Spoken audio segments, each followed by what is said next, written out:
We'll run through what you would need to do to patch a hole in your wall. And this would work for a hole this size, or a hole that's 1 foot by 1 foot, or a hole that's bigger.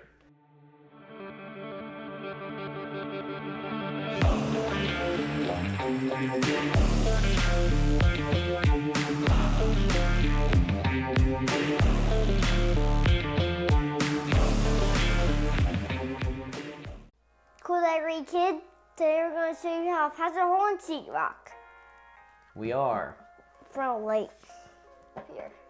Yeah, this old hole, we had like looked like a bathroom fixture on the wall. Now we added a can light, so it's recessed. So we have to get rid of that.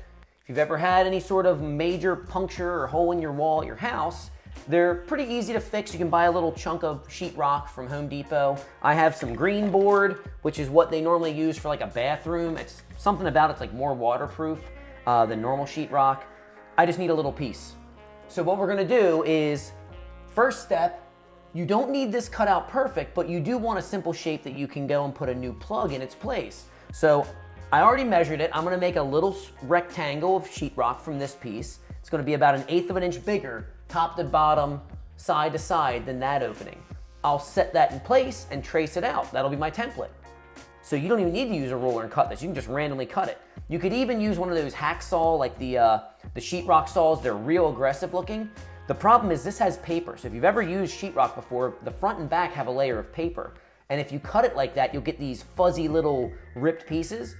Because I know I'm doing this and I want it as smooth as I can get it, I've had to repaint my first house, the whole house, because it was a fixer-upper, and this, our second house, had to repaint the whole house, and I'm OCD, so everything has to be perfect. I don't like patches that go to the outside that leave a hump in the wall. You'll be able to see them down the wall, and you might see shadow lines or something. So to make it as glassy smooth as I can, what we'll do is I measured, we'll cut out this chunk, we'll sit that up there, trace it out as a template. I'm gonna cut it all with a razor knife because it's not a lot of cutting. That'll leave a super clean paper edge, no flipped and ripped pieces. I have a little old chunk of wood. We'll use that as a backer inside the wall. That's why it's got this chunk of lanyard just tied to it, so we'll have a way to not have it drop in the wall. But if you pin that inside the wall... You're probably gonna put something here on the bottom. There you go. That'll give us something flat that's flat to the back of the current sheetrock and that we can pin the new piece to. Now, it's gonna be even more than you probably need, but sheetrock screws are cheap. So to run an extra 2 screws, so there's 4 holding the wood and 4 holding the sheetrock in place, that'll get everything perfectly smooth, flat. They're all the same thickness, and with just a little bit of a gap the whole way around, you can putty it, and in an hour, you'd be ready to paint it because it'll be so little that's actually needed to make them smooth and even. And then they'll look completely clean when you look down this, even if there's like shadow lines or something. So use our piece as a template, cut out the new thing, put in the wood, mount the piece to the piece of wood, have it smooth, and then we'll go and sheetrock it, or spackle it, I should say. And then parts, I've got the razor knife, I have a straight edge, a ruler, a metal ruler, my little chunk of wood for the back, my sacrificial piece. What's that? We mentioned before. 8 little sheetrock screws, little 1¼ inch sheetrock screws, and a little tiny drill just to drive them. But I'll sort of have it clipping in and clipping out, and we'll run through what you would need to do to patch a hole in your wall. And this would work for a hole this size, or a hole that's 1 foot by 1 foot, or a hole that's bigger. Now when you get bigger, normally they tape. So wherever there's 2 pieces of sheetrock together, normally they'll put a piece of tape on that so that that gap doesn't move and you don't get cracks and you don't get the pieces falling out. This will be backed, so you won't get that. But if you had 2 pieces that spanned a 16-inch gap and you leaned on one, you could flex that piece inside of the other, you get a crack. Because we have a backer, that won't happen, so we won't need tape. So stay tuned. Do you want to go and help me do this, or you just want to go play for a bit? It's going to be a little while. I'm gonna go there. I'm probably gonna check in, check out. Okay, perfect. Sounds good. Stay tuned. This will be my little workstation so you can see everything. I've already done a little bit of setup work. So initially, like I mentioned, I measured out my piece. It's 1/8 of an inch wider and 1/8 of an inch taller than the amoeba shape opening up there. That's measured out. I even scored the line already, so I don't really need to do this, but again, normal sheetrock, you can cut it once and then you can crack it like that. Now, normally that would fold down because of the paper, but I had scored the paper for speed. Same deal on this. You can go, and I've already scored these, so again, you can crack it. There you go. Now, because this is going to be a close tolerance, if you notice anything protruding like a little mountain range, you could just shave it off with your knife.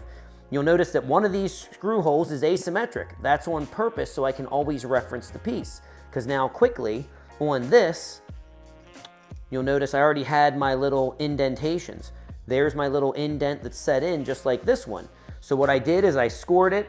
I ran my screws maybe 3/4 of an inch in. I ran them through till they were flush. Set the piece in place, zip, zip, zip, zip, backed them off 4 out. That left an indentation. This shouldn't split. I'm OCD, so again, I'll pre-drill it with a little 1/16 of an inch hole just so they always line up, but it shouldn't split. I also marked the wall. I'll show that back there where this would be a good spot for those holes. So now we can take this piece, set it on the wall, trace it, cut it out, and then fit this piece in, screw everything together. Our little piece, my asymmetrical hole will be the top right. Again, this is just a scooch larger than the opening, so I'll get it pretty much centered. As long as I trace this, I'll have an exact representation, and my sample chunk, my filler piece, could be oversized, could be, you know, a trapezoid, not an actual rectangle. Now I know that's a pretty good close tolerance. I want it slightly bigger because I'm gonna have a backer plate, and having a scooch of gap will be easier than having it too tight. So now I'm just gonna cut this very closely just outside the line by maybe a 1/16 of an inch. And again, I'll use my straight edge because I have one right here to get this initial inside cut. That's all that really matters. Stay tuned. You can see the ghost lines about a 1/16 of an inch in from where I actually cut. Now you can see I gave engineered failure points in the corners, and I cut in hard the whole way around. I really pushed the tip in each corner. Engineered failure point, you can just grab this, snap it back with your fingers. I'll shave that smooth. Also here, the little dots that I had marked before where the other screws would go, so I could even have that ready. I've cleaned up the opening. I snapped the pieces off. I shaved it a little bit with my razor knife. Kept as much good paper and kept it smooth inside as I could because the paper keeps the board together better. I ran in my 4 screws in, backed them out, and then smushed the paper down so this will sit nice and flat. Now I'm ready. I've got my lanyard. If I drop my piece, you'd hate to go and go through all this effort and then lose your piece in the wall. I've already checked for like electric and stuff before I even started this. Now you need to fish this through and hold it in place. So here is what was going to be my top piece because I know my asymmetric little opening. So if I pass this through, and usually you have joists or studs every 16 inches. So again, like right now, that'd be a bummer to lose this, but because we have this, it's not as dangerous an affair. Now, I know that those screws were roughly centered when I did all this, so I just want to use my existing dot divots to set up to square this. So now I'm going to blip this. It touched, I'll back it off a little. It touched, I'll back it off a little. It touched, I'll back it off a little. Touched, I'll back it off. Now, the nice thing is, let me try to finagle this thing out. I've got the other 4 dots. I'm gonna pre-drill all 8 holes. I'll be able to put this right back in, zip it in flat, zip in my piece, and it'll be done. Ready to rock, okay? So, lots and lots of screw holes everywhere. Here's my 2 close ones. There's my special top right corner. I knew from the beginning that was my top right corner. So I don't know if this is flipped up or flipped down or front or back, but I know what the orientation is because of that hole. With these, I backed them out and ran them in so they're protruding by like a 1/16 of an inch. I can just barely feel it. They should drop into these openings easy. If they don't, then there was an issue. So let's check and see how this thing fits. Oh, put that thing in there. Turn this up. And again, you should sort of feel it just all of a sudden reference. I know this was just sort of, I got it close. There it goes. I don't know if you can hear that. It's sort of jiggling. So I can probably run these out a little bit more. And it's solid. So now that all 4 of those are nested, I can, oh, well that should have, there it goes. There goes 1. Now it still feels nested. Okay, he's nested. There's 1. Okay, so now we're good. Now I'm going to very delicately, just barely countersink these. You want these to smush the paper, but you don't want to rip the paper because the paper does provide backing. Okay, cool. So, and again, you should be able to feel like the top two are perfect. That one could use a scooch. This could use a little bit more. Okay, perfect. All of these are ever so slightly recessed, but not ripping the paper.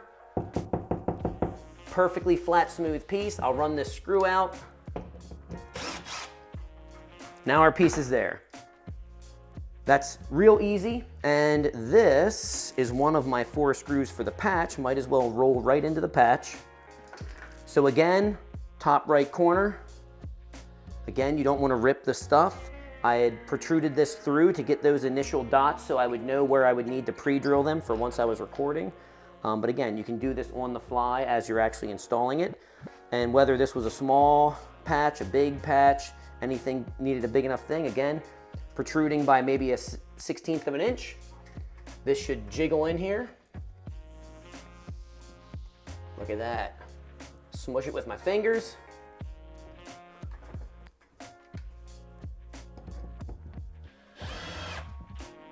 These I want to be even more delicate with because the larger the main piece of sheetrock behind it or next to it, the less likely it is to split apart.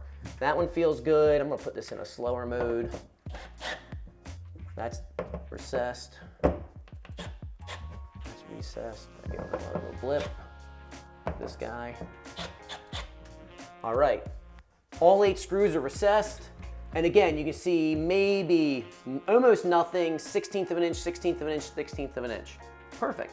And if you get any ribs, you can shave that with your razor blade and fill that with the spackle. There's your backer. However you push on it, it can't twist and spin and pop and flip. So now we can start spackling it. Set? Yeah. Yeah. Right. I have 2 spackle knives. I have a flexible 1.5" and a rigid 3" I also have some spackle. I'll put a link to these in case you want to have them at your house. You can buy the spackle. You can buy them at Home Depot or something, but here it is, all right? Now, it's often easiest, climb up, bud, to have a working trowel and then the one you're actually manipulating. So don't cut yourself. These get shaved sharp. The secret with this, you need to apply pressure from 2 different directions, okay?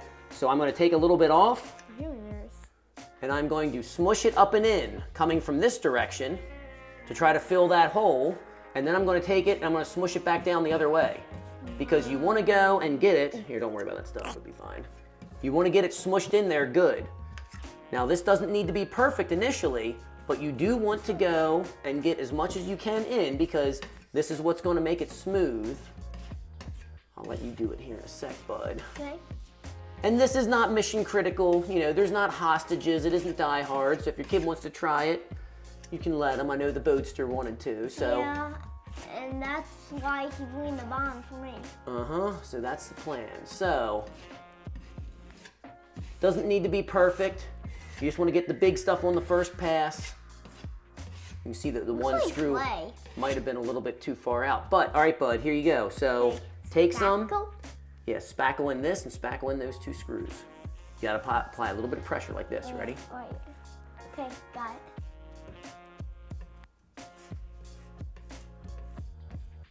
Got to hold it flat relative to the surface. There you go. Maybe should have run that screw in further too. All right, you're good. Here, let me see it real quick, bud. All right, so I'm gonna clean this back off.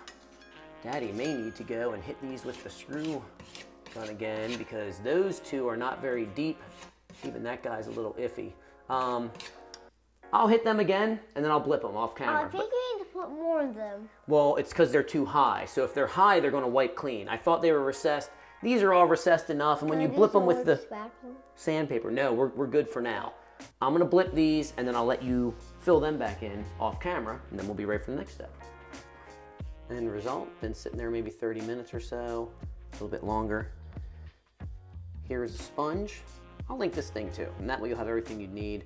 You want to be very soft and delicate when you do this, so just barely scuff over it. and that will just knock down high spots. And now, that's pretty much ready because there wasn't a lot of junk. You'll see it ever so slightly cut in, maybe a little bit here and there. Hit it with one coat of primer or paint, then quick sand it and touch anything up at that point, because that way the paint acts like a shell layer and you won't over sand and cut other stuff out. There you have it, the proper way to patch a hole in your sheetrock. Smooth silk ready for paint. You got it. And that is the proper way. Leave a comment if you've ever had to patch a hole at your house, or maybe now you'll take it on yourself because you feel empowered. But let us know. Ready, bud? Sign them out. Don't forget to like, share, and subscribe!